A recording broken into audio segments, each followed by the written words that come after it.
Apakah sesat akidah yang mengatakan Allah bersemayam di atas arsy? Orang yang menyamakan Allah dengan manusia, macam mana Allah duduk di atas arsy? Macam Ustaz Abdul Somad duduk di atas kursi. Kafir, bertentangan dengan dua ayat. Walam yakul lahu kufuwan ahad. Allah tak sama dengan apapun. Laisa kamitslihi syai'un. Allah tak sama dengan apapun. Lalu apa makna Ar-Rahman 'alal arsy istawa? Allah duduk di atas arsy. Kalangan salafus salih mengatakan makna ayat ini. Mereka tak mau jawab. Datang orang ke Imam Malik. Imam Malik, ya, apa makna Allah duduk di atas arsy? Al-istiwa maklum, duduk di atas kursi semua orang tahu. Wal kaifiyatu majhula, bagaimana Allah duduk di atas arsy tak ada orang yang tahu. Al-imanu bihi wajib, beriman kepada ayat itu wajib. Wasu'alu anhu bid'ah, menanyakan tentang itu bid'ah. Wa kullu bid'atin dhalalah, wa kullu dhalalatin finnar. Tapi anak sekolah kalau ditanya begini tak bisa. Pak Ustaz, apa makna ayat Allah duduk di atas arsy? Jangan tanya-tanya. Pak Ustaz, apa makna yadullah fawqa aydihim, tangan Allah di atas tangan mereka? Jangan tanya-tanya. Lama-lama dia bingung agamanya apa. Tak boleh ditanya isinya. Maka sebagian ulama mentakwil. Maka kalangan salaf itu dua. Satu mentafwid, serahkan sama Allah. Yang satu lagi mentakwil. Apa makna Allah duduk di atas arsy? Allah berkuasa. Itu yang dikatakan Imam Ali radhiyallahu anhu. Apa kata Ali? Innallaha khalaqal arsya.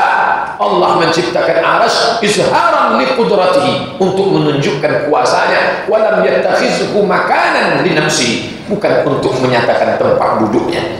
Bapak Dr. Andus Haji Herman Abdullah MM duduk di atas singgasana wali kota selama 2 periode. Apakah maknanya dia duduk di atas kursi 10 tahun? Bukan, artinya dia berkuasa. Itu makna ayat itu. Jadi memahami ayat-ayat mutasyabihat dua. Yang pertama serahkan maknanya pada Allah, yang kedua takwil. Adapun menyamakan Allah dengan makhluk batil, tak boleh. Kelompok mujassimah menyamakan Allah dengan makhluk batal. Laisa kamitslihi syai'un wa huwas samiul basir.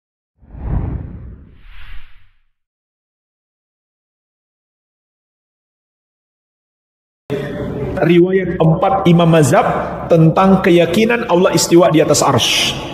Yang pertama Imam Abu Hanifah, beliau berkata, Inna lillahi subhanahu wa ta'ala fis sama' dunal ard. Sesungguhnya Allah subhanahu wa ta'ala di atas langit, bukan di bumi. Faqala lahu rajulun ara'aita qaulallahi ta'ala wa huwa ma'akum. Maka seseorang berkata kepada beliau, lalu bagaimana pendapatmu dengan firman Allah, dia selalu bersama kalian, yaitu dalam surat Al-Hadid ayat keempat. Jadi orang ini mau berkata, kenapa kamu mengatakan Allah di atas langit, bukan di bumi? Padahal Allah mengatakan dia selalu bersama kalian. Jadi maksudnya dia ingin mengatakan Allah itu di mana-mana, atau Allah menyatu dengan hamba. Maka apa jawaban Abu Hanifah rahimahullah? Huwa kama taktubu lirrajul inni ma'aka wa anta ghaibun anhu. Makna ayat itu sama seperti engkau menulis surat kepada kawanmu, saya selalu bersamamu, padahal kamu jauh darinya. Jadi makna bersama tidak selalu bermakna menyatu. Ya, sama dengan kalau kita mengatakan dimanapun kita berjalan, bulan selalu bersama kita, padahal bulannya di langit. Ya, engkau selalu di hatiku. Ya, padahal dia di luar hati. Ya, jadi nggak selalu bermakna menyatu. Baik, ini kata Abu Hanifah. Kemudian Imam Malik, beliau berkata, Allahu fis sama wa ilmuhu fi kulli makan. Allah di atas langit, sedangkan ilmunya di setiap tempat. Jadi ilmu Allah meliputi segala sesuatu, tapi zat Allah di atas langit. Itu pemahamannya Imam Malik. Sekarang Imam Syafi'i, kata Asy-Syafi'i rahimahullah, al-qawlu fis sunnah allati ana 'alaiha wa ra'aitu ashabana 'alaiha ahlal hadis alladzina ra'aitum wa akhadtu anhum. Pendapat yang sesuai sunnah yang aku ikuti dan aku pun melihat sahabat-sahabatku ahli hadis yang pernah aku temui dan aku belajar dari mereka. Mithla Sufyan, seperti Imam Sufyan, wa Malik, dan Imam Malik. Ini dua guru Imam Syafi'i. Wa ghairuhuma, dan selain mereka, ulama ahlu sunnah yang pernah ditemui dan diambil ilmunya oleh Imam Syafi'i. Al-iqrar bi syahadati alla ilaha illallah wa anna Muhammadar Rasulullah. Sepakat untuk berikrar terhadap syahadat la ilaha illallah dan Muhammad Rasulullah. Wa anna Allah ta'ala ala arsyihi fi samaihi, dan juga sepakat bahwasanya Allah di atas arsy-Nya, di atas langitnya. Sepakat jemaah sekalian, tidak ada perbedaan pendapat. Yang menukil kesepakatan itu siapa? Imam Syafi'i. Dari seluruh guru yang pernah beliau temui. Terakhir, apa kata Imam Ahmad? Kata beliau, Allahu azza wa jalla fawqa as-sama'i sabi'ah ala arsyihi ba'inun min khalqihi wa qudratuhu wa ilmuhu fi kulli makan.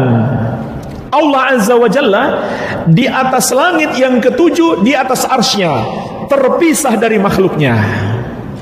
Terpisah dari makhluknya. Jadi nggak bersatu dengan arsy, tapi Allah di atas arsy. Sedangkan kekuasaannya dan ilmunya di setiap tempat. Tidak ada satupun yang luput dari ilmu Allah dan kekuasaan Allah azza wa jalla. Iya. Ini jemaah sekalian nukilan dari 4 imam mazhab, sekaligus di situ seperti kata Imam Syafi'i tadi mengandung nukilan ijma' ulama. Bukan hanya 4 imam mazhab ini.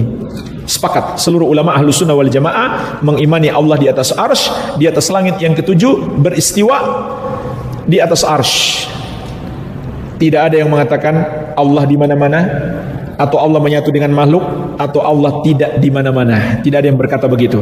Tidak ada yang mengatakan Allah tidak di atas, tidak di bawah, tidak di kiri, tidak di kanan. Tidak ada.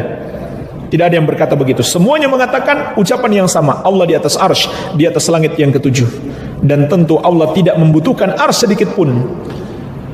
Adapun yang di mana-mana itu adalah ilmu Allah dan kekuasaan Allah meliputi segala sesuatu. Walhamdulillah. Sebagai kesimpulan, kata Imam Ibnu Qudamah, wa ala hadza daraja salaf wa a'immatul khalaf radhiyallahu anhum.